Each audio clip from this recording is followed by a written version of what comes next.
your home, yeah! To your home, yeah! I lose out control when I take it to the hole. To your home, yeah! To your home, yeah! I lose out control when I take it to the hole. To your home, yeah! To your home, yeah! I lose out control when I take it to the hole. To your home, yeah! To your home, yeah! I lose out control when I take it to the hole.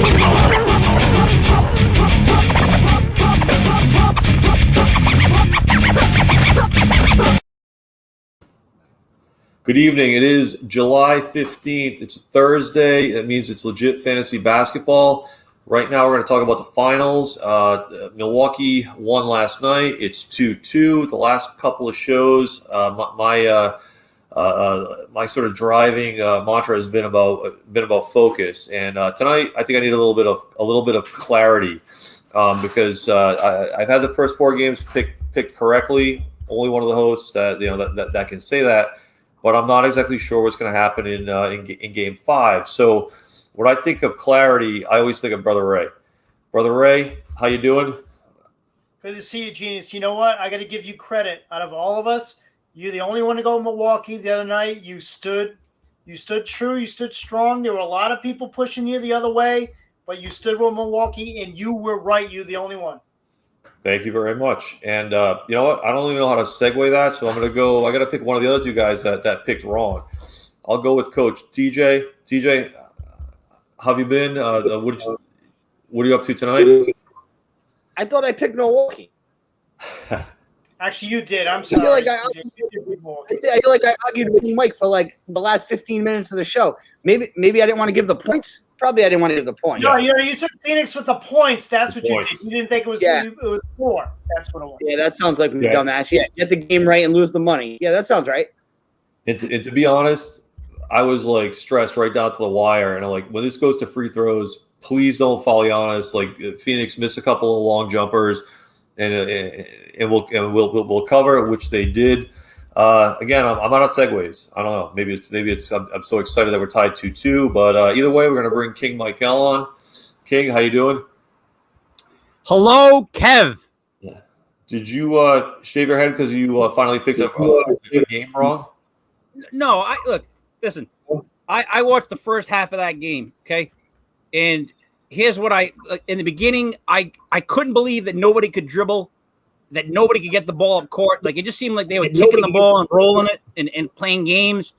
And then it occurred to me at one point, if Chris Paul is going to play, shot quad like he's playing, and you got the big guy in the middle, you really only had Booker as an offensive weapon. Like, I at one point started to go, who else do they have other than Booker right now that's going to be a threat? Because there's that point guy that shoots left-handed. If there was, dude, he looks like Ren from Ren and Stimpy shooting that ball. He's like, I don't have any faith in that. It wasn't even, that's the worst release maybe ever. Other than Booker with Chris Paul, look, Chris Paul, how many times did he beat people and get by them? He started to get by them. Like nobody could stop him as far as dribbling, but he wouldn't keep going to the rim, or he wouldn't finish.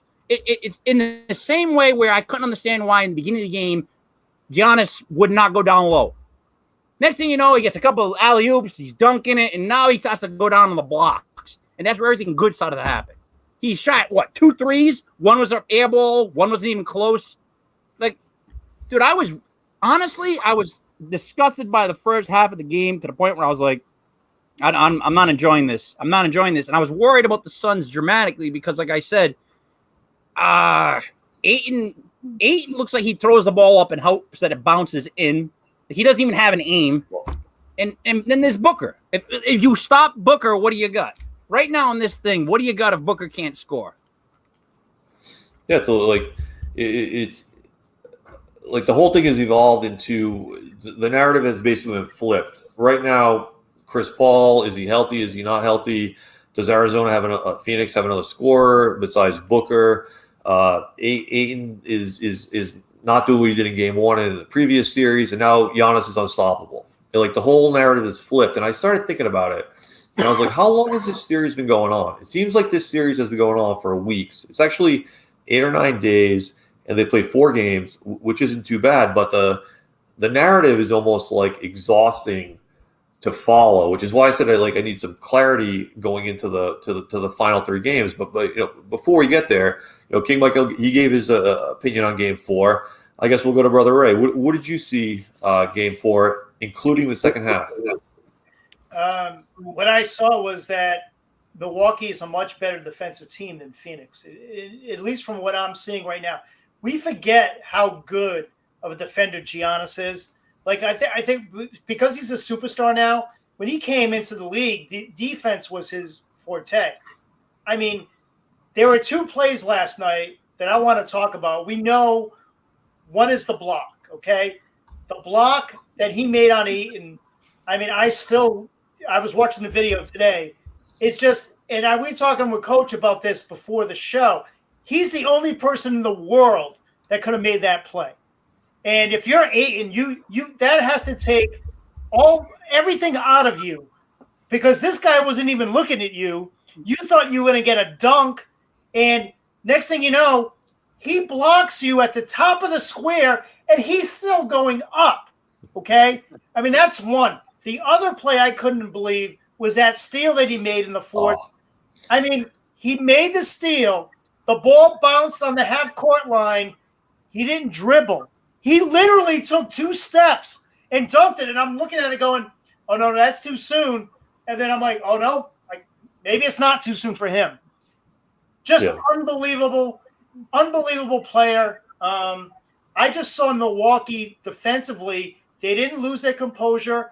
I love the way Drew's playing. He didn't shoot well, okay? He didn't shoot well last night, but he stood there to the end, and he played tough up and down. And Middleton was channeling KD. Like I saw like some KD stuff from him yesterday that I didn't expect. All right, so brother, that second steal you talked about, the one on the inbounds pass, number one, you can't get a pass stolen on an inbounds from half court. And number 2, not in a finals game. And number 3, not by Giannis who can dunk with no dribbles from half court. That blew my mind when I saw it. And I was kind of like, where does that stand in like, steals at this level with like that much on the line? But I'm glad you brought that one up. Okay, so before we get into a lot more detail, Coach, what did you think of Game 4? From what you saw. There's a couple things. First of all, that first half, King Mike's right. That was pretty ugly. Like I like low scoring finals games because it kind of brings me back to when we had actual low scoring basketball games that weren't like in the 130s. But that wasn't because of like great defense. It was just kind of like shitty execution by both teams. Phoenix has a big problem.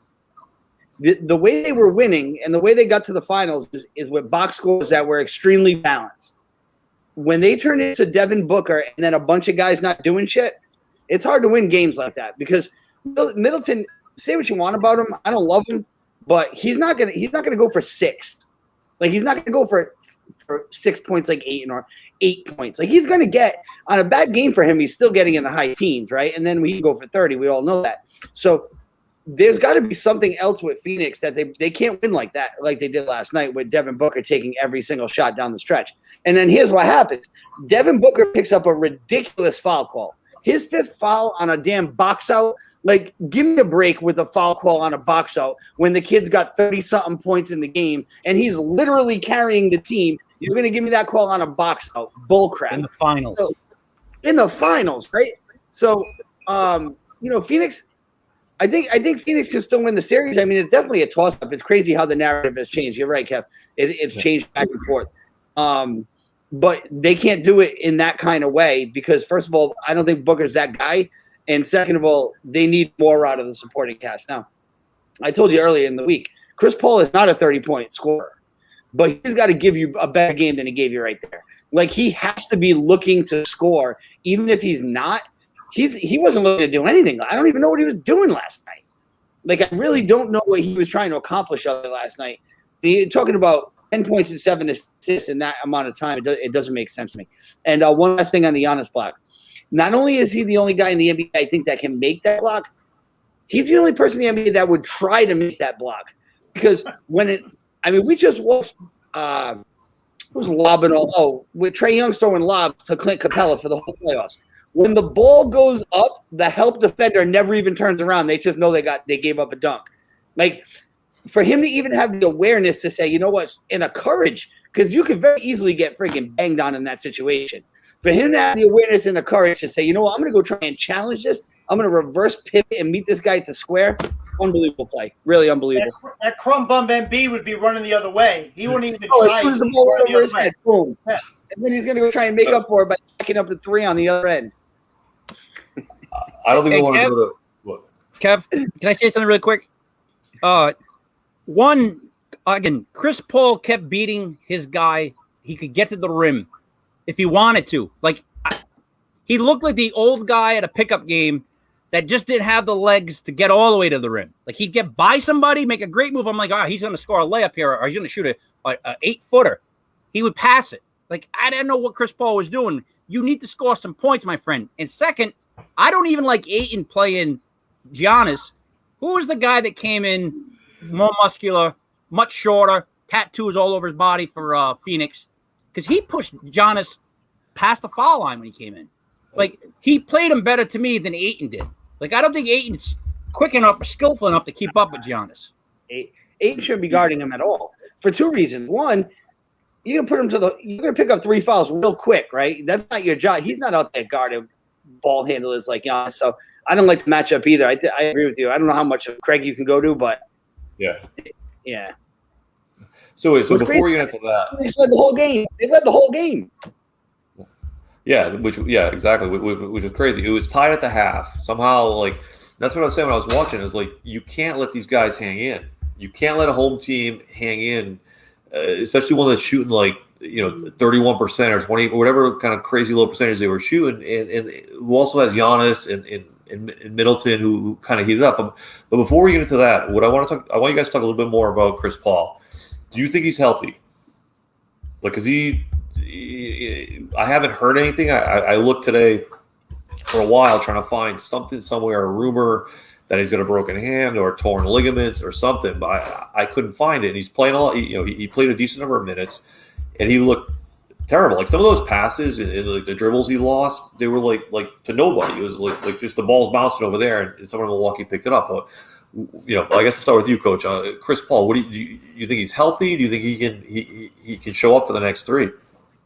I do. I think he's healthy. I think this is – see, one thing about Chris Paul is you're getting some overexposure of him now. So you see there's a lot of good and bad with him, right? He's not Iverson where he comes out and does the same thing every single game or like even Trae Young, who does pretty much the same thing every game. Chris Paul does this. He has games where he no-shows and doesn't score. He's not looking for the mid-range shot. He looked careless with the basketball. Then he starts bitching, right? Because he's a complainer too. So you got the worst of him last night. I think you did, but I would think that he has to know this is his legacy. These next 3 games, like he's a Hall of Famer regardless. But this will determine where you are in the pecking order, like which tier in the pyramid is Chris Paul. You got to go out guns blazing. Like he's got to come out and like at least try and carry him, But for him to pull a no-show, that's kind of what he does. He'll have 30, he'll have 7, he'll have 18. He's been inconsistent in the playoffs, and all that doesn't matter if the rest of the guys are scoring, because no one's going to say Chris Paul played like shit if Ayton had 16 points and won by 5. You wouldn't say that. You would say he turned it over too much, but he ran the team. He was the floor general. But if you're the floor general and no one else is scoring, you're not much of a floor general. Now you're in the way. So that's my Chris Paul take. But I do think he's healthy. All right, Brother Ray, your thoughts on Chris Paul? 2 things on Chris Paul. Number one, especially with Booker in foul trouble, when Booker came out of that game, I mean, that is right there. That the switch needs to go on. I mean, he knows this, Paul. He needs to turn it on. He needs to be the alpha and take control of that team. And that did not happen. And that's not Chris Paul. So I am a little worried because it just seemed like he wasn't right. Like he was not driving that offense. And the other thing you have to question is you have a veteran in Chris Paul who, I mean, they played in that game last night. Those refs were not blowing that whistle. I mean, we saw Booker had 8 fouls, basically. He had like 8 or 9 fouls in the game. And they were not going to call it. But that turnover in the fourth, like late in the fourth, that he basically just flopped and was looking for the call was a big, big moment in the game. And he's got to know that he can't do that. He's a veteran. He's a savvy veteran. He knows better than that. I was really disappointed in that play. King, you talked a little about him. Anything else you want to add? Oh yeah, definitely a lot more. We should have been scared when we saw, and this is coming from a guy who just shaved his head. We should have been somewhat disturbed by Chris Paul's haircut. He has no hair all the way to here, and then it starts. He just has bangs. Go back and watch the tape. If you watch it from the back of his head up to the top, he's bald. It's shit. Like it's a backwards fade. It's like a backwards mullet. There's no hair at all here, but then it starts right here. That's awful. If you go back and look at his haircut, that right there tells you he's not in the right frame of mind. Secondly, you keep getting to the rim. How are you not taking 8-foot shots to keep the defense keep them honest? Like, if you don't make that shot, they're not going to switch to you. They were letting him get around his guy, and nobody was switching on him because he wasn't shooting. Like, you got to do that as a point guard. If you get around your guy and get to the lane, dude, you got to drop that. You're shooting from the free throw line. You got to make that. And then, the thing that made me laugh the most the whole night was, and I'm switching a guy really quick, but the worst pass of the night was Brook Lopez swinging it to the guy in the corner who wasn't there. And then getting angry that the guy wasn't there. Like, as if like the guy should have switched. He looked around like, why did I do that? You're an idiot. What? You're an idiot. Like, you got to look first before you pass the ball, for Christ's sakes. Yeah, and I'm sure he'll hear from his brother because, yeah. Oh, they showed pictures of him and his brother on a roller coaster at Universal Studios. Oh, yeah. They love Marvel superheroes. I got to hear all about that, but he can't. He doesn't look when he throws it in the corner. He doesn't look. Genius' soulmate. That's Genius' soulmate, his brother. Right? Oh, Robin, yeah. But he only played 19 minutes, and that's one thing I wanted to get to. There's like 2 big things in the game that I want to get to. I'll do the minutes played in a second, but I had my massive overreaction because I thought Milwaukee should have been closer. They should have had a chance to win Game 2. I was happy to do what they were supposed to do in Game 3. But last night, Phoenix turned the ball over 17 times. Milwaukee turned it over 5. And Milwaukee also got 12 more offensive rebounds than Phoenix did. So if you had the plus on the turnovers, plus on offensive rebounds, Milwaukee had 24 more chances than Phoenix, and they won by 6. So now I'm like, do I need to rethink the whole thing yet again? But I'm curious, like watching the game, it didn't seem like that obvious that there was that big of a discrepancy. But that's freaking humongous. 24 extra chances than the other team. Like, Coach, did you kind of catch that while it was going on? Like, what are your thoughts there? No, I really didn't notice. I'll tell you what, I did notice the turnovers, but the second chance baskets, no. When you see, I'm just looking at the box score real quick, and Phoenix took like 20 more shots. Yeah. I mean, Milwaukee took 19 more shots than Phoenix. That's hard to win in a percentage game. I mean, it's really hard to make up for that disparity. Milwaukee is not turning the ball over at all. And I thought Drew Holiday played atrocious. I thought he shot the ball terrible, but he doesn't come off the floor. Him, Giannis, and Middleton are a big 3 that they are always, always, always on the floor. And he takes care of the basketball. So what else can you ask from the kid? Like, you talk about Chris Paul doing, running the team. Holiday runs the team, and they don't turn it over. Now, granted, it's a little misleading because they don't really have a ton of ball movement. Like, it's not like the way Golden State plays where there's like 6 passes on every possession. A lot of their possessions are pretty much 1 pass and then the guy goes and scores. But still, when you're not turning the ball at all over in a finals game, that's how you win games. Yeah. So, Brother Ray, did you pick up on that while it was happening? Any thoughts there on the turnovers and the offensive rebounds? Yeah, they were. I mean, I know Drew missed a lot of second chance. He had a couple of like layups underneath second chance, but he would just he wouldn't even come down. He would just throw it back up and miss. Yeah. It's really bad. McConaughey too had a couple of second chance. He's a really good offensive rebounder. He missed a couple of those as well. But they were dominant on the boards. I mean, there's no doubt. And Giannis defensively, I mean, he's just like a steel trap. I mean, when it comes to rebounds. The one thing I want to talk about is the refs were not good last night at all. I mean, we talked about the non-calls, but there were some calls too that obviously were bad. I mean, we talked about the box out that got Booker in trouble and put him in that position.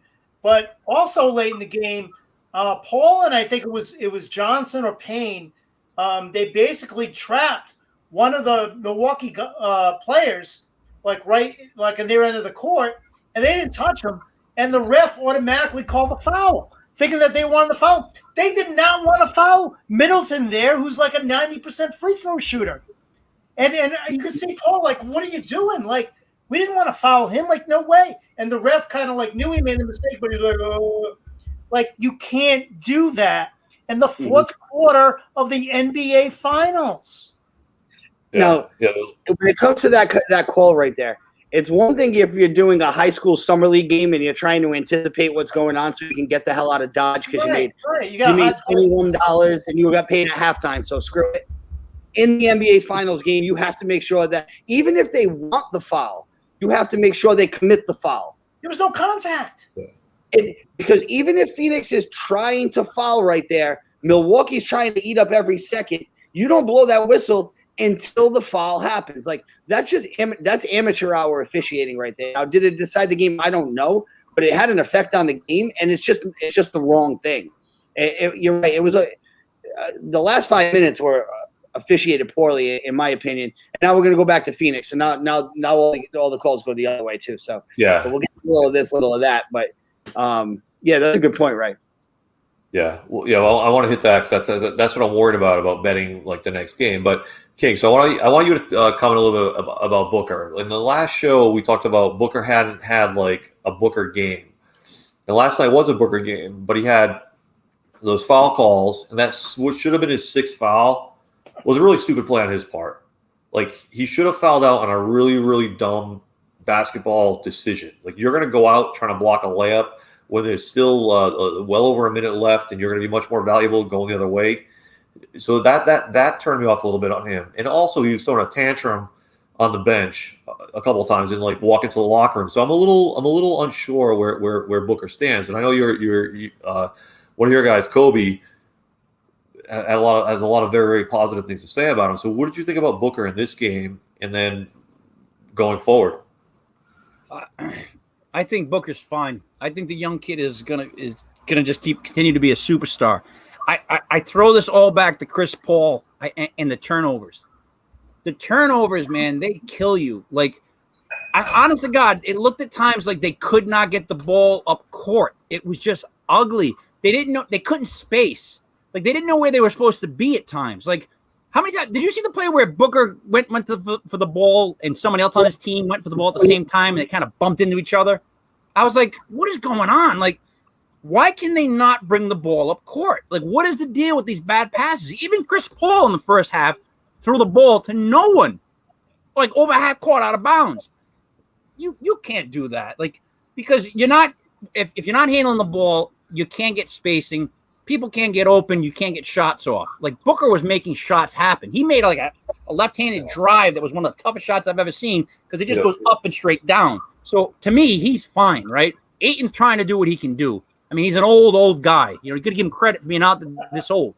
He's trying his best down low, right? But what else do you got? If you can't bring the ball up and you can't control the ball, you're not going to beat the Bucks. You're supposed to be faster, quicker, a team that goes ping, ping, ping, score, ping, ping, ping.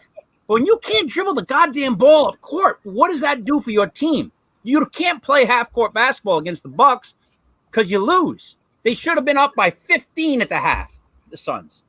15 points in my book. I'm disgusted with the way they handled the ball. I'm hoping to God that Paul can just change that. You know what I mean? Change it somehow. But I think he's injured up here. I don't know what the hell went on in that game. It scared me, though. I'll tell you that much. It scared me to watch the Suns like that because it was like they were playing in mud. I mean, am I the only one that felt like that they were just not the Suns? Like, what were they doing? Like, they couldn't get the ball up court. It was ugly. They played so ugly. Almost as ugly as Chris Middleton. All right, so in the second game, that's when they started pretty much covering Chris Paul full court. And they didn't do that the whole game, the whole third game. They didn't do it the whole fourth game, but they do it like kind of sporadically because that's going to exhaust. I think Middleton was doing it, but I thought it was a great move, and I don't think the Suns have figured it out yet. But I do want to say on Booker for a couple more minutes. I want to get Brother Ray and Coach DJ's opinion on Booker. Like I said, monster game, 42 points, but I thought the fouls were bad. I thought what should have fouled him out was bad, and I didn't like the attitude at the end. I mean, Brother Ray, you're a Middleton. You were in favor of Monty sitting Booker down for the end of the fourth quarter. Like, what did you see last night? What do you think about him after last night? I think what Monty did worked. I mean, I think you saw it in his play. I mean, he had a fire. You can tell the kid was motivated. He had his Kobe sneakers on, be legendary. I mean, he did everything you would want a superstar to do in the NBA Finals. That bad foul aside, I think that bad foul was just a frustration foul because, guys, we forget he is young, and that's why Monty sat him in the fourth.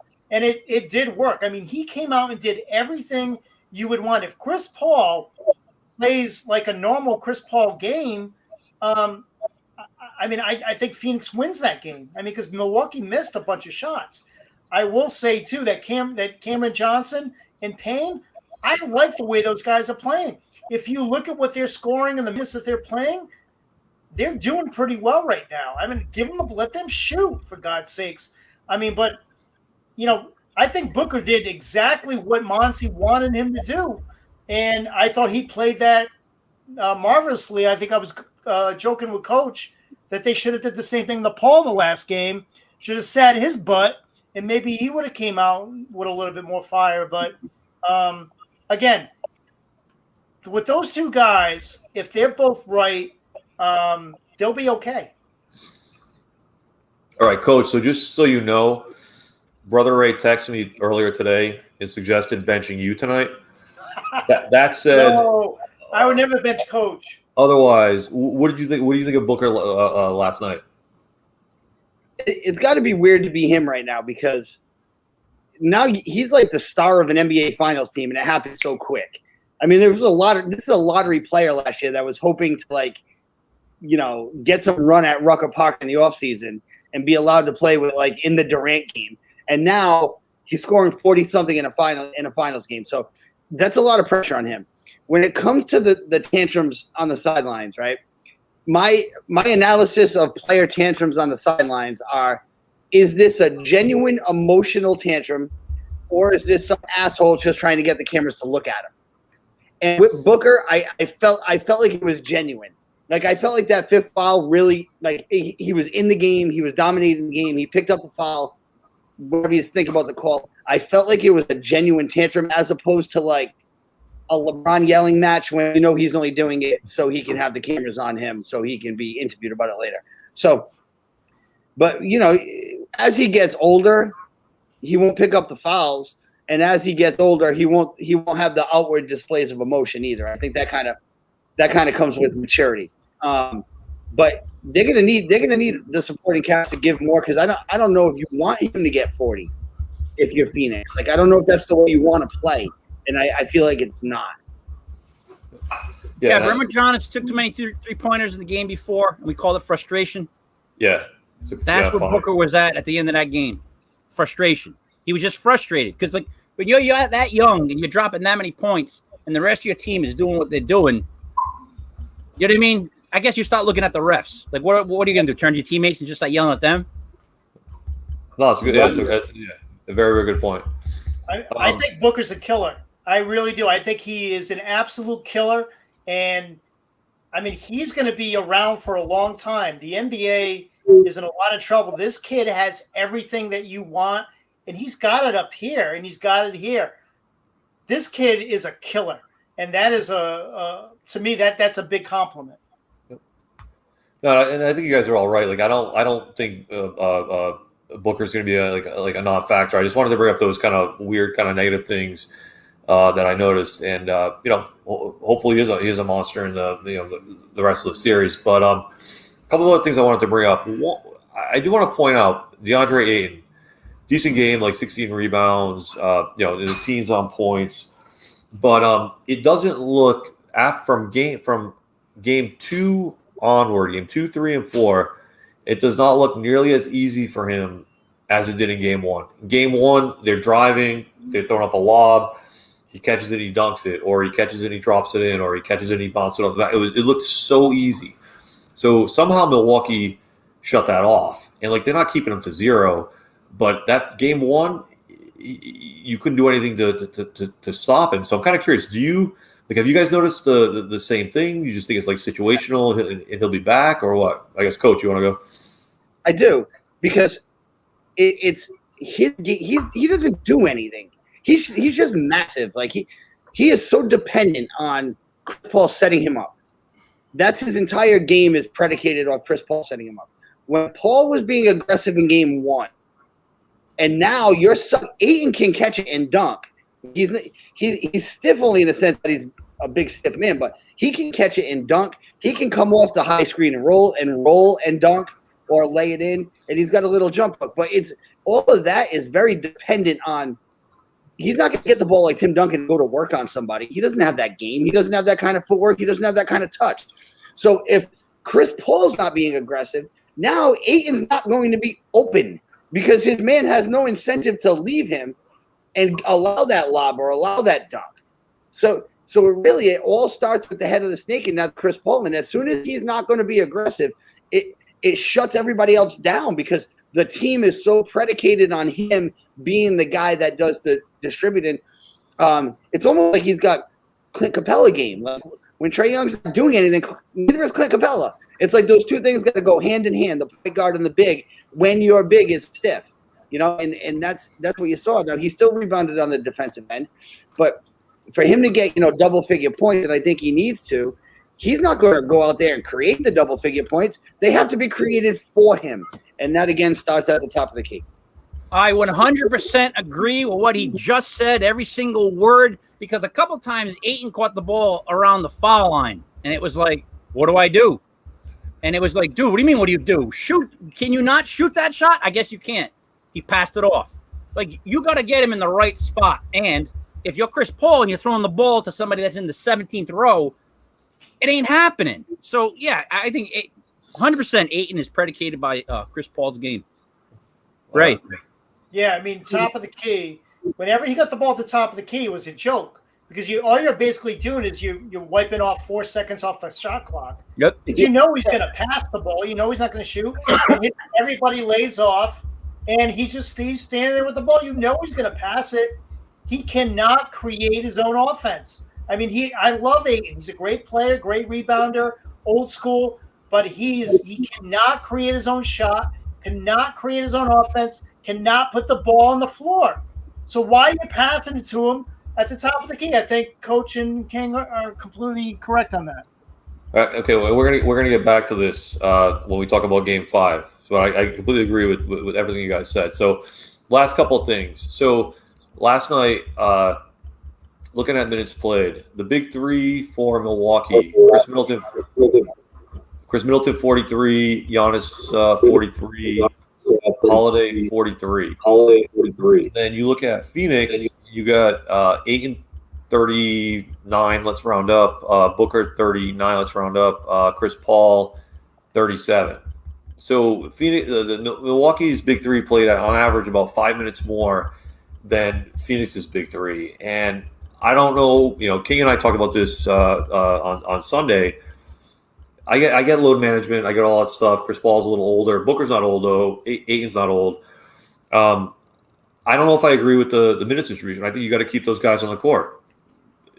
I guess I'll start with you, Coach, since it's probably you have more experience with load management and players and in big games and all that stuff. But am I right to think they're not playing enough? It's hard to say they're not playing enough when they're playing 40 minutes, but I'm not really interested in substituting in the finals in the next 3 games if I'm the coach. You got to go. Unless it's matchup dependent or foul trouble dependent, fuck rest. You can rest. You have plenty of time to rest. You are never going to get this close to a finals again. You're going to have to drag somebody off the court, right, in these situations. Now, I know they're going to rest before the end of the first quarter and they have their regular rotations, but you've got to be out. If Giannis is out there, you got to be out there. Like, why am I resting if he's going to be out there? And that's when you get into the matchup problems, right? And you even see it on. Speaking of two guys with minutes, I got to say this. It's going to change the topic, but only for 1 second. PJ Tucker plays. He doesn't score. What does he do? What does PJ Tucker bring to the table? He fouls a lot. He just didn't even put on offense without even the pro. Why'd they even sign him? Why'd you even sign PJ Tucker? Anyway, back to the minutes thing. I love how Milwaukee does it. Like, those three guys are playing the whole bleeping game. Those are our best guys. We can rest them up in the summer. We can rest them up in January. We are not resting them in June, and I think it's great. All right, either one of you, other guys want to comment on that? Well, my biggest thing is if you're not driving it to the hole to try to get somebody in foul trouble, like, no one on Phoenix is doing that. Like no one is going at, like, other than Booker. Who did you guys see on Phoenix trying to get to the rim or trying to get somebody in foul trouble or trying to force that issue? Because I didn't see anybody. So it's like, if your big guy is going to stand in the foul line and Booker's going to just keep shooting jumpers and everybody else shooting jumpers, get somebody. You got to get somebody in foul trouble. I mean, like, the Bucks come right down and they go boom on Ayton, boom on Ayton. He's got 2 fouls. Like, you know what I mean? Like, they don't have anybody that goes to the rim. Why? I can't figure this out. Yeah, it seems Monty, he has his rotation that he sticks with, and he has his game plan. He has people off the bench that come in, play their minutes, Crowder, Payne, Johnson, and he gets all those guys in. But like Coach said, like, that's all going to go out the window now, guys. Like, it's a 3-game series, and they showed the stat last night. Milwaukee is right up there with the best in NBA history as far as a 3-game series in the playoffs this year, as far as their winning percentage. So that's all out the window now. They're going to have to readjust, and I think Milwaukee was able to readjust for these 2 games. Now let's see if Monty's got it in him, because they need to change it up. Those guys need to be out there. Those 3 need to be out there. Like Coach said, when you have Giannis out there and you don't have the matchup, you're in a lot of trouble, like a lot of trouble. What bothers me the most, and I got to say this, is when Milwaukee was struggling, we could all kind of identify what they needed to do to get back in the games and play better, right? With Phoenix struggling right now, I'm like, what? I don't know. Like, what? Who's going to step up and be that extra guy? Because Booker's only going to score 40, can't score 80. So what does Phoenix do to combat this? I don't know, because if Chris Paul's not going to shoot again an 8-footer, what do you do? Like, you can't play half court against the Giannis, the most dominant guy on the floor. You can't. So frustrating. And we're going to get to that, because I brought that up on the last show. Like, we kind of all agreed Phoenix does what Phoenix does. Milwaukee, we kept saying change this, change that, like change the other thing, and they could probably get back in it, which they did. But we said Phoenix kind of has to do what Phoenix does. But before we move off, the last thing that absolutely baffled me, Pat Connaughton was plus 21 during his minutes on the floor. Now, all I saw was him reaching out and people shooting over him and everything else, and a 3-pointer here or there. And I was just like, this guy can't guard Booker. This guy shouldn't be anywhere near Devin Booker ever. He ended up with 9 rebounds somehow in a plus 21. So, strange things happen in these games. I don't know. It just that stat just like totally jumped out at me. I don't know if you guys have anything to say about Connaughton. If not, we'll go to game 5. He's a really good rebounder for a guard, and he plays good defense. Like, he had some bad defensive plays last night. He fouled Booker a couple times on 3-pointers, but generally he is a really good defensive guard, and he's one of the better rebounders in the league at the guard position, especially for offensive rebounds. He didn't shoot especially well. He hit some big shots late, but no, generally, I mean, he's a pretty good guy off the bench for them. Yeah, it's crazy. It like blows my mind. 11 points, 9 rebounds, and plus 21. I think he's no big deal. I think he just does a really good job at spacing and working in the open floor. He's wicked athletic. He is. Yeah. All right, gentlemen. So what? But plus 21, like that doesn't make sense with him on the floor. It's insanity, exactly. That's why it jumped out at me, because because of what I was seeing didn't equate to plus 21. But I mean, whatever. Like that's why some of the stats are Maybe he's a leprechaun and they're just lucky. Yeah. Because that's all I can think of right there. Plus 21. He doesn't change the game that much. I just looked something up based off what Mike said about Phoenix not being aggressive and going to the basket and going to the free throw line. They took the second fewest free throws in the entire NBA this season. In the entire NBA. So when we're seeing them not slash and not go to the rim, that's par for the course. Now, I'm not reckoning. I'm not staying up to watch a million Suns games, but I can tell you that if that's a trait of your team that you don't go to the foul line, it kind of makes you soft. Yep. That's what soft is. Like, we're not going to the rim. And I look for a kid like Bridges, and I feel like he's got enough bounce to go get to the rim a couple times a quarter, or at least try to, and he doesn't really want to. So that is a factor of the way Phoenix plays, and it's not one of their strengths. Milwaukee, for the record, they're kind of in the middle of the pack in free throw attempts. But yeah, that's an issue that Phoenix it's being exposed. It was definitely exposed last night. It's soft. Yeah. All right, so kind of building on that, building on some of the stuff we other things we've said during the first literally 40 minutes of the show. Game 5's coming up. Phoenix is a 4-point favorite. I think over/under is like 218. Right now the easy thing would be my overreaction last time. Milwaukee's got this whole thing in hand, but I don't necessarily believe that. Like I don't have enough faith in them to think that like they're gonna win in 6. So I don't know where to go with this, which is why I said the theme of the show is clarity. So I don't know exactly what King Mike is doing. So we'll start with Brother Ray. So Brother Ray, Game 5's coming up. What does Phoenix need to do to regroup? Can Milwaukee win on the road? How do we look at Game 5 and the rest of the series? Well, I mean, as King is playing with Evel Knievel over there, It's Evel Knievel. Evel Knievel. I still work. Classes work. All I wanted to mention was I think you guys knew this, but Jay Crowder is going to be in the remake of Citizen Kane. I don't know if you guys heard that, but he's been cast as the lead as Charles Foster Kane. I also heard that he's going to reprise the role as Kramer versus Kramer. He's going to play Dustin Hoffman's character in that. I mean, we saw his acting last night. It's really spot on. I mean, he's an accomplished thespian. Let's just put it that way. But as far as Game 5, again, Phoenix, tough place to win. Let's look at that right now. And now that COVID is done, it's not done. I'll get in trouble for saying that. Now that we're getting full crowds, you're starting to see what a home field advantage can do, in a basketball game, in the playoffs, in the finals. We know Phoenix is a tough place to win. Milwaukee, though, they're taking that mentality. The one thing about Middleton I liked last night in his interviews was he knew. He's like, guys, we got to win a road game. So we need to steal up and do whatever we need to do to win that road game. And they're taking it one at a time. Now, I do think Chris Paul is going to come out and play like Chris Paul. I don't think you're going to see what happened last night is not going to happen again.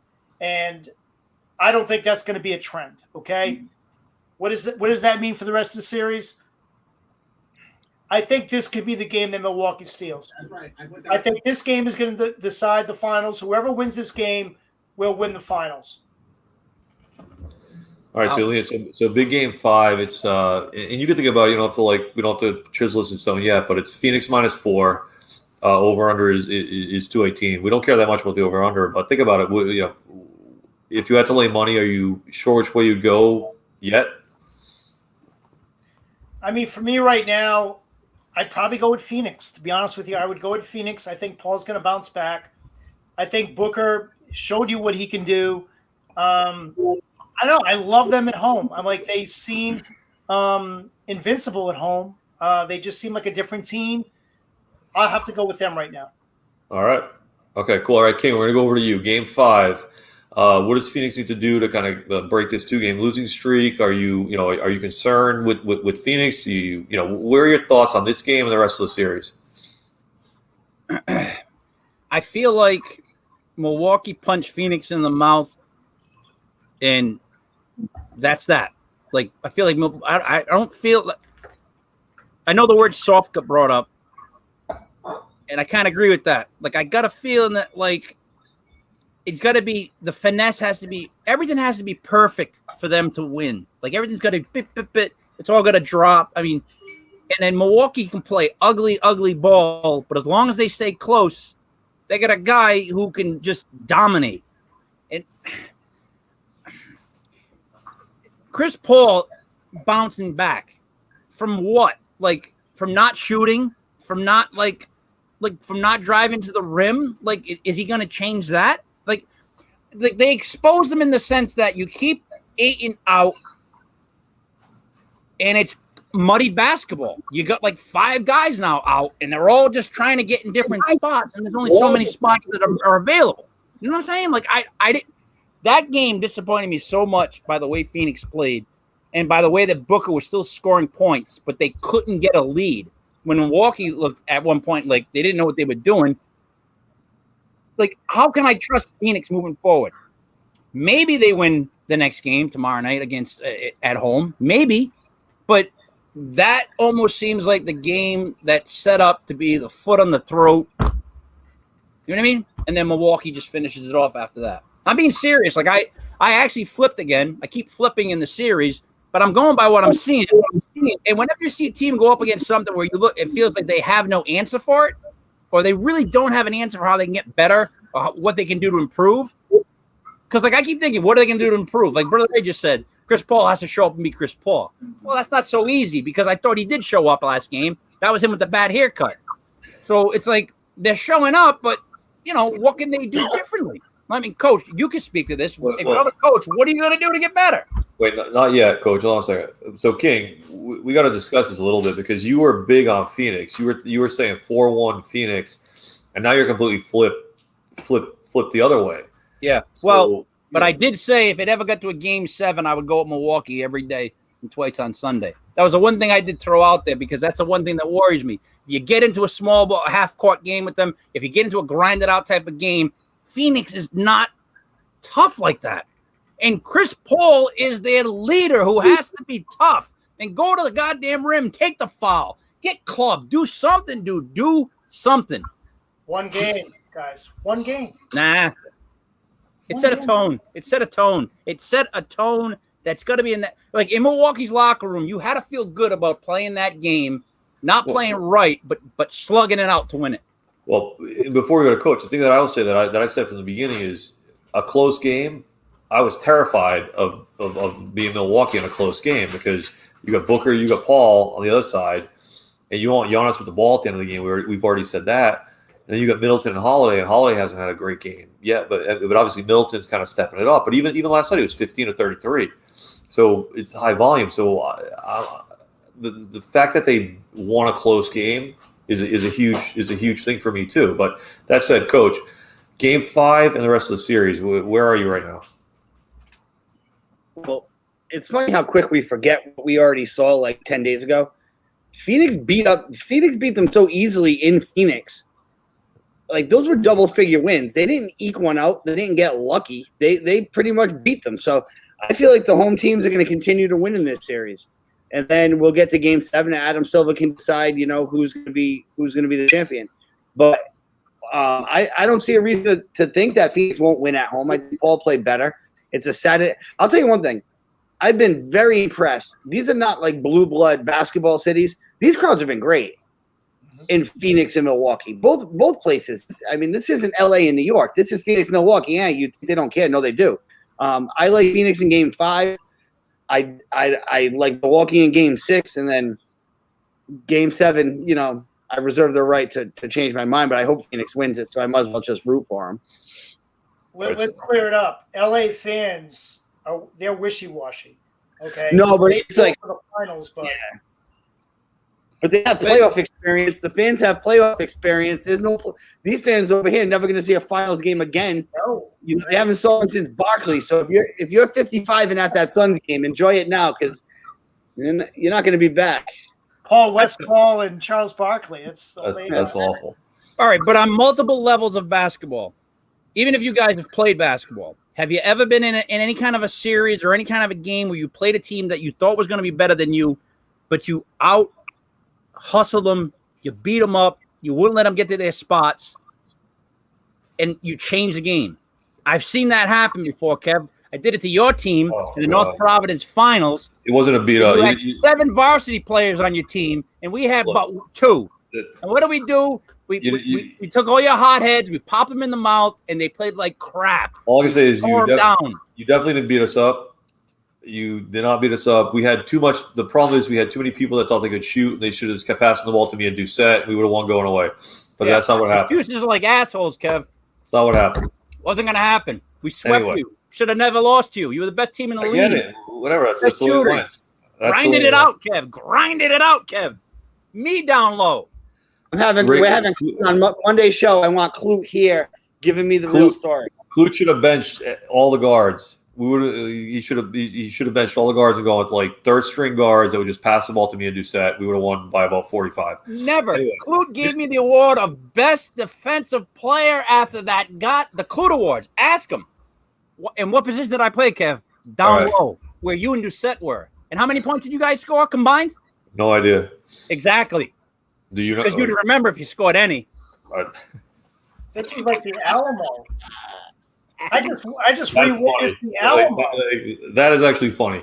I'm sure it was probably between 8 and 16. But anyway, let's get back to the NBA instead of going through highlights from 34 years ago. Time out. Did you guys see at any point that it flashed up on the screen that the Team USA was playing Team WNBA? I saw that and I thought I read it wrong. How is that possible? Where are all these players coming from? If the players are on the WNBA, who's on Team USA? How do you have that many girls to play basketball on that level? Not being serious. Who's Team USA then? If all the girls from the how did they even have enough? We're gonna hit into international basketball after we wrap this up. All right, so game 5, Phoenix -4 over under 218. Where's your bet? It's been the home team every time, right? Yeah. I'm going with Milwaukee. They're going to put their foot on the throat, and this is it. I'm being serious. I didn't like the way that Phoenix responded, even with Booker going off like that. He showed the frustration of the team on his face of like, come on, guys. And no, Ayton's not going to come out of nowhere and just start dunking on. No. Don't like it. All right. Milwaukee. Coach, you said you kind of talked through it all, but you didn't, I'm not sure if you made a pick.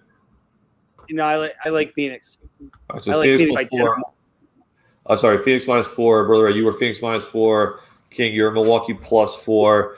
I think this is like the hardest game to pick because it's down to literally only 8 players on each team play right now. The rotations are like that tight.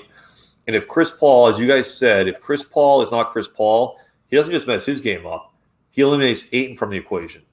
So now you got two out of their big 3 gone. And I don't think his problem was just completely in his head. I think it was something physically wrong.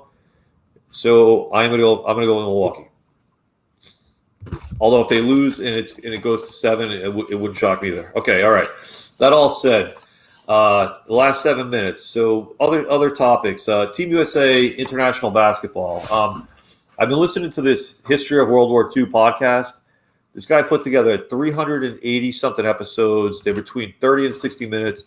It's probably the most amazing thing I've ever listened to. I'm on episode 15. The guy started 9 years ago, and he's still going. But what I learned in one of these early episodes is that the Olympics in Berlin in 1936 introduced a lot of new things, to the Olympics. The first one is like the torch relay. That's the first Olympics that had that. The second thing is basketball. And 1936 was the first Olympics where there was basketball. And they played outside, and they played on clay courts. In the finals, it was completely muddy. And the U.S. beat Canada 19-8. And there were no seats. Thousands of people were just standing up watching. And it was apparently a complete downpour. You couldn't dribble the ball. So, Brother Ray, I want to know your opinion of that game and were the conditions as bad as people say? Since from what I understand, you were like 3 rows back. Well done.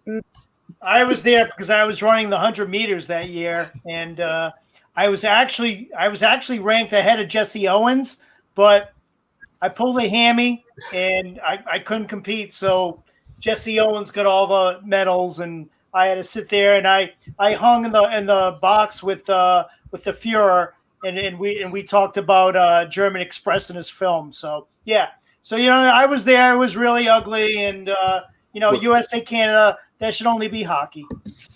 Yeah, and you know what? That's the last time Canada ever medaled at the Olympics in basketball. So, But anyway. Does anybody know why USA is doing so horrible in this Olympic thing? Because I can tell you right now, if we've been paying attention, why they're doing so bad. You want to know why? Go ahead. The rules are different in Olympic basketball.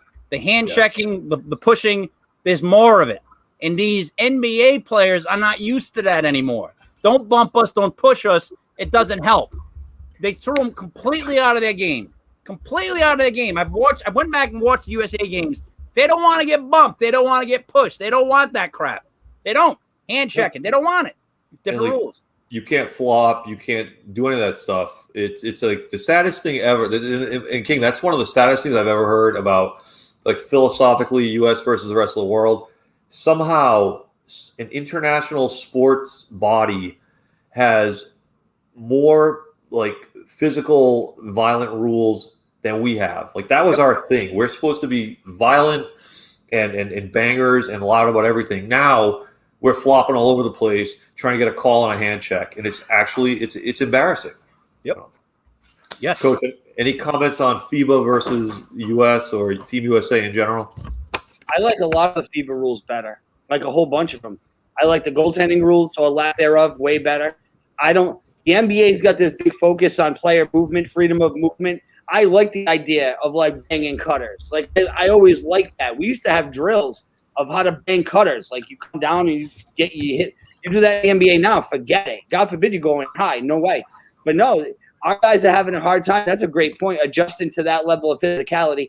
Plus, I think there's a level of our team looks almost like it's my turn, your turn. We don't give a shit.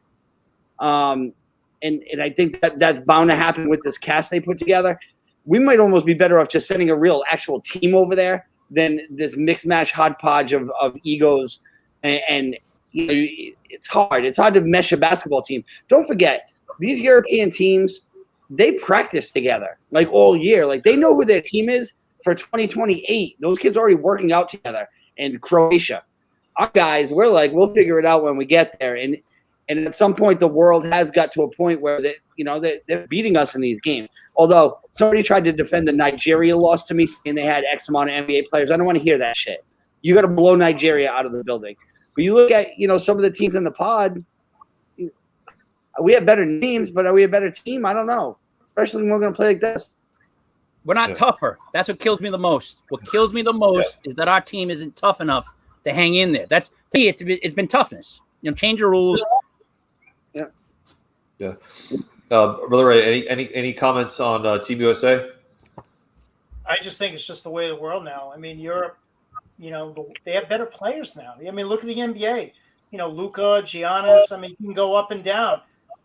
How many European players are drafted now? How many players from other countries are drafted? These other leagues, some really strong leagues out there. So, I mean, we're not the hub of basketball anymore. I mean, that's just the way it is. So, I mean, when you have that, some of these teams are going to, they are going to come out and they're going to put some stuff up at you. And if you're not, practice team, if you're not seasoned and you're not used to playing together, like this hodgepodge of a USA team that we have right now, you're going to get beat because you're playing against other NBA players and you're going to lose.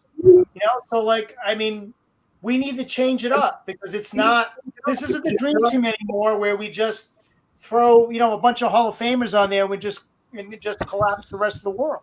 It's not going to happen. If I can add one more thing, these people that are representing their countries, except for America, like love their country, and it means something for them to win for their country. And we got a bunch of assholes on there that 6 of them probably don't stand for the anthem, and the other 5 of them wish the place would burn down. So at some point, that shit matters. Like, what am I playing for matters. Like, am I playing for my high school? Am I playing for my college, or am I a one and done that doesn't care? Am I playing for the program? We got guys on our team that blatantly don't like the fucking team they're playing on. And then we're playing against these other countries that, like, this is the most important thing that they're doing in the next, like, 4 years, if not their lifetime. So that definitely factors in. I don't care what anyone says. And 100%. and the best thing they can do is beat Team USA. Mhm. Like that's you put all that together. All right, gentlemen, we're at the hour, but I want to do one more topic. If you guys got 5 minutes, Kawhi apparently is a partially torn ACL. He's gonna get surgery. He's probably about 6 months. And the reason why I bring it up is okay, that is what it is. But he's got a player option for $36 million with the Clippers. Golden State. And like he could accept that and do rehab for a year, get paid $36 million to rehab, and then become a free agent, like which is insanity. So, what are your thoughts if you're Kawhi, if you're the Clippers? What do you like? How does this thing play out? So, King, since you do the best Kawhi impression, you go first.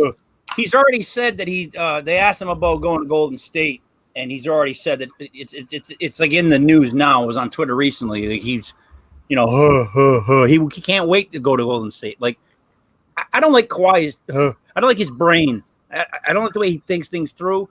And I honestly, God, like he wants out. I think he wants out. I think he already wants out. How about that? Like he's already talking about other teams. Like, come on, you can't do that to us now. Like, whatever, dude. Right now, between him with the Clippers and that stupid movie coming out tomorrow on HBO Max for the other guy from the other LA team with the female bunny,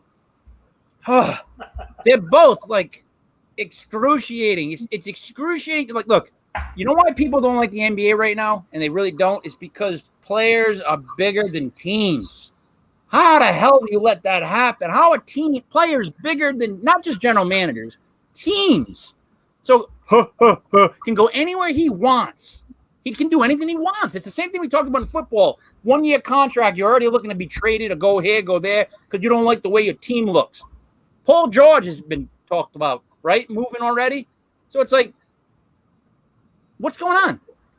Don't like it. Don't like it at all. Not a big fan.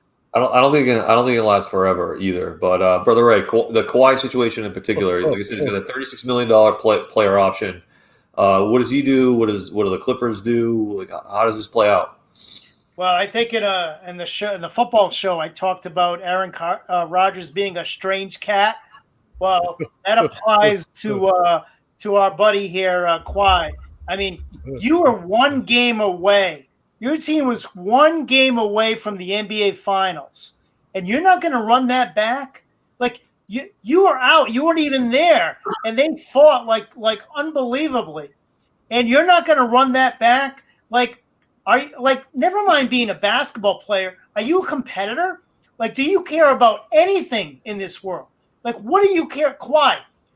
What do you care about? Like, seriously, what is it? The money? Is it? What is it? Is it winning? It's not winning championships, obviously. You were 1 game away. You weren't even on the floor. And you're not going to run it back. You're going to go to Golden State. Like, I mean, just, you know what? Take the team logo off the front, put it on the back, and put their names on the front. Just do it. Just do it.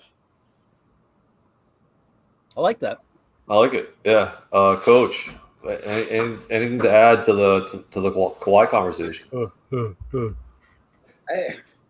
It must be hard to be a little kid right now and like find a team and then like a player and then the player's gone. Like I remember when I grew up rooting for Barkley. When he went to Phoenix, that was like devastating news, but it was also like the biggest thing that ever happened in the NBA. Now my kid starts to like a player too much. You got to be like, dude, listen, we're not buying nothing with his name on it because the second he gets fucking cut off in traffic, he's going to want to be in the next city. It is craziness. The competitiveness right now, it doesn't matter. They don't care. I will tell you this. If I'm him, I'm taking the $36 million option sitting on my ass and rehabbing in LA. Sure. I mean, exactly. And the whole time I'm sitting there doing my freaking little knee exercises, I'll be texting Steph and Clay talking about, hey, you guys I'm gonna be there next year. But I am taking that $36 million option, no question about it. Yeah, but that takes brains to do that. That's a smart way to handle it. We're talking about Kawhi. Wait though. But he's not going to make the smart move. Like, he's not. No, because he could sign a 5-year max or super max, whatever the hell they call it. I'm thinking federal prisons and contracts. But he could sign one of those and end up somewhere else that's willing to eat a year for like $200 million total. Like he's his two choices. There's no wrong choice. It just blows my mind. Send him to a shit team. That's what I say. That's one thing the NFL has right, though. I know you were talking earlier about how guys go to a franchise, it's all 1-year deals. But if you get hurt in the NFL, they'll just cut your ass. Like, if you're no longer effective, you're on the streets. So I can see in the NFL how it can work both ways, because it's almost like, well, the team can cut me any day, so why shouldn't I be always having one foot out the door? But in the NBA, they can't just cut Kawhi right now. If he decides he wants to sit there, the Clippers have to pay him $36 million, and there's not a damn thing they can do about it. And you know what? It couldn't happen to a worse franchise, too, because they tried to buy a ring and it backfired. And if they get stuck paying them, good. Justice. But like this whole thing, like, when does it end? Do you guys think it will ever end? Because like King brought it up, and we've talked about it a bunch of times. Like, when does teams finally say, you know what? Like right now, the Clippers have no picks. They have like no draft picks, and their cap is they're in luxury tax territory. The whole thing, they can make no moves, nothing. They're like hamstring, and even if he leaves, they're still hamstrung. And like Brooklyn, you can go on and on and on, but like these. Somehow you get some GM that like listens to the sweet sounds of like, hey, I'm gonna bring you a championship because I can bring one of my friends. I don't know how I say I don't think I would do it, but that's the easy thing to say. But like, when are the teams gonna wake up? They're not, Kev. Look at this whole thing. Put it all together. We're too SAWFT soft to play in the Olympics. We rest guys. We have load management now, which is like. Sounds like something out like a porn movie. We got like we got like players that are just they're just so, god darn it, they're so soft. Like, you know what I mean? Like, they don't want to go someplace where they gotta like keep grinding to get that city a championship, man. Keep grinding to get that, and you know what I mean? Like, they don't do that anymore. It's not like that anymore, and it's all LeBron's fault. I'll tell you this though, Kev. If you're the GM, right? Pick a franchise. Say I'm the GM in Cleveland, and Kawhi's agent calls and says, look, Kawhi wants to come to Cleveland, and he's going to bring in this guy and this guy. And you say no because I'm worried about it's going to fuck my franchise 3 years from now. They'll fight you in the spot. So the players have that much power where if they pick a city out of a hat and call it and say, listen, we want to come to Minnesota and build a super team, the GM, even though it's against his better logic because he knows he's not going to have any picks or any money left for a decade, he has to say yes. And that's how you end up in a situation where James Harden leaves Houston and they look like a JV basketball team. Same thing's going to happen in Los Angeles. Crazy. Guys, I know I'm an idiot, okay? And I know I'm being really naive. But I'm really hoping that, hey, guess what? The NBA champion this year is not going to be one of those teams. It's going to be someone that drafted well, who made legitimate trades. It wasn't, I'll bring up all my friends and we'll come over and win a championship. They did it the right way. Like, hallelujah. You would think that success, people want to emulate success. Well, guess what, guys? You have two teams right now that did it the right way. I'm hoping, praying that some of these GMs look and say, you know what? Maybe we don't need this circus. Maybe we don't need this sideshow. Maybe with coaching, oh my God, real player development, we can make a team and win a championship because it's going to happen this year. I fear that what's going to happen is every GM in the league is going to put a big asterisk next to this and say that was just a fucked up anomaly.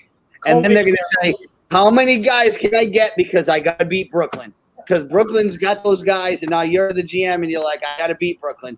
But you're right. I wish this would set some kind of precedent. I do. And it would be good for the league if teams stayed together. Like, you can talk about the 80s basketball and pick a team, and we can all sit here and name 20 guys that played for that team over 10 years. Now, 20 guys that played for Brooklyn the last 2 years. Well, you know what? The thing is, Milwaukee's got it. Right. I mean, they rescued Chris Middleton, right? They got him off a rescue. I think he's a rescue, right? They saved him, right? He's a rescue. Oh my God! I saw him in that. Remember, I told you I saw him in that commercial. He was looking sad, and they were playing that Sarah McLachlan music in the background. In the arms of an angel, and it zoomed in, and he looked really sad, Wow. shaking on the beach somewhere, and they signed him. I hate Chris Middleton the way he looked, but no, look, seriously, Booker doing really well is great. That's a great thing. A young kid doing really well, and it like that's the one guy you got to look at. Like, yes, the young guy coming up, Ayton, young guy, bang in lineup. Like, I love that, right? And my only hope is that these young teams continue to play harder than these pop star teams. You know what I mean? These teams with their big three. Like, how mad you're going to be if after the season Booker says, you know what, I'm really trying to get to the Knicks next year. Like, I hope he's not that kind of kid, because Giannis proved he is not that kind of kid. I hope the Phoenix is not. You know what? I'm friends with so and so from wherever, and we want to go play over here. I hope that's not the case. I want to go play with Anthony Towns in New York. He's got to get rid of the Kardashian. Kardashian bad. They'll suck the life right out of you with the jumper. Which one did he get? Which Kardashian did he get? The youngest one, the young one. She's a superstar. I can't even think. The one that was with Kanye?